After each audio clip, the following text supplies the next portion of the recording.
जय माता दी दोस्तों, आपका स्वागत है मेरे चैनल कृष्णा की करुणा में। दोस्तों, आज नवरात्रि का 9वां दिन यानी नौमी तिथि है और नवरात्रि के अष्टमी पूजन के बाद नौमी तिथि को दुर्गा माँ की उपासना का अलग ही महत्व होता है, क्योंकि नौमी तिथि को पूजा के बाद हवन का आयोजन किया जाता है।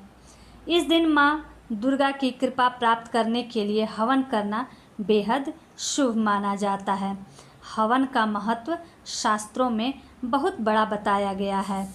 कहा जाता है कि अग्निदेव स्वयं देवताओं के मुख हैं। जब हम हवन की आहुति डालते हैं तो वह सीधा देवताओं तक पहुंचती है।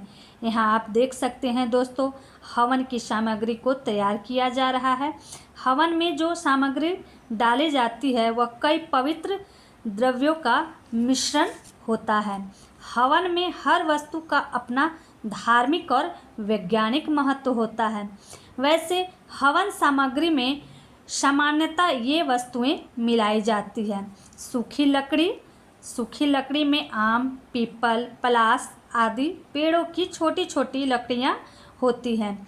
घी, अनाज में जौ, काले तिल, ये सब वस्तुएं होती है। गिलोय, गूगल, नागकेसर, ब्राह्मी, कपूर आदि औषधियाँ मिलाई जाती हैं।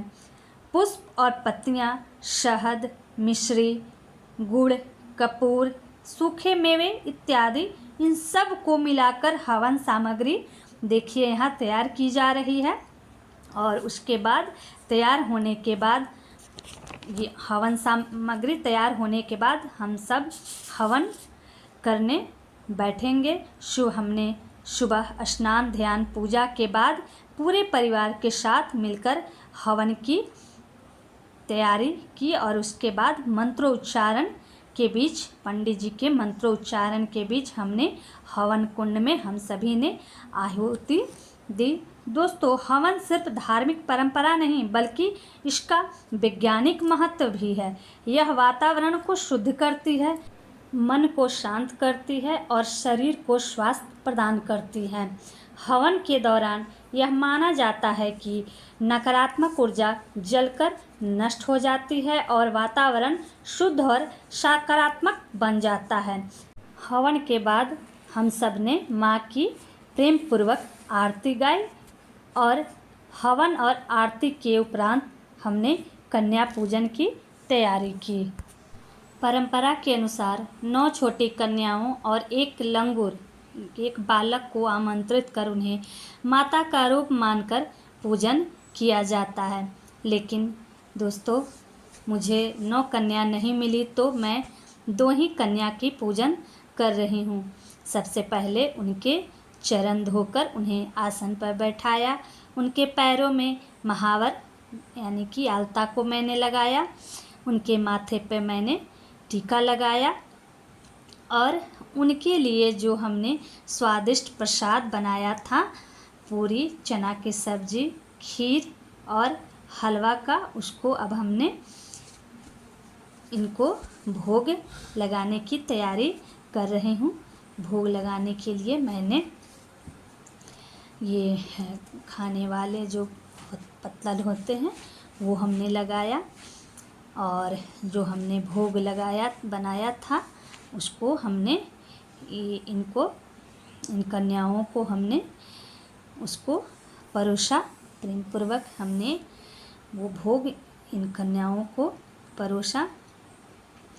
क्या होता है कि ये नवरात्रि पर कन्या पूजन के दौरान बहुत सी बच्चियां को बहुत से घर जाने होते हैं और उन्हें थोड़े थोड़े करके बहुत से भोग खाने होते हैं, तो बच्चे ज़्यादा, कन्या जो होती हैं ज़्यादा नहीं खा पाती हैं और आने के लिए भी बहुत नहीं तैयार होती हैं।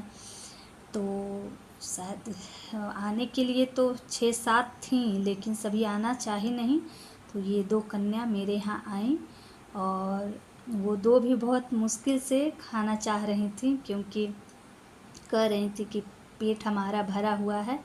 लेकिन हमने कहा कि नहीं, थोड़ा सा भी भोग को ग्रहण करें। तो वो देखिए कितने इनकी मुस्कान कितनी अच्छी लग रही है इन कन्याओं की, और बहुत ही मुस्कान भरी इनकी प्यारी सी हंसी है। और अब हमने भोग लगा दिया, जल दे दिया, और ये अब उस भोग को ग्रहण करेंगी। और इन्होंने बहुत ही इनको भोग खाने के लिए मैंने कहा कि आप सब अब ये भोग को खाइए, और तब इन्होंने उस भोग को खाना स्वीकार किया।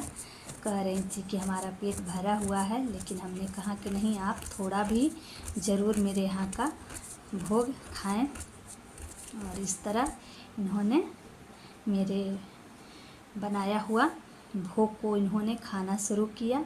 ज़्यादा तो इन कन्याओं ने नहीं खाया, लेकिन उन्होंने खा लिया। इन कन्याओं के प्रसाद को खाने के बाद हमने उनको शिक्षा से जुड़ी सामग्री भेंट की।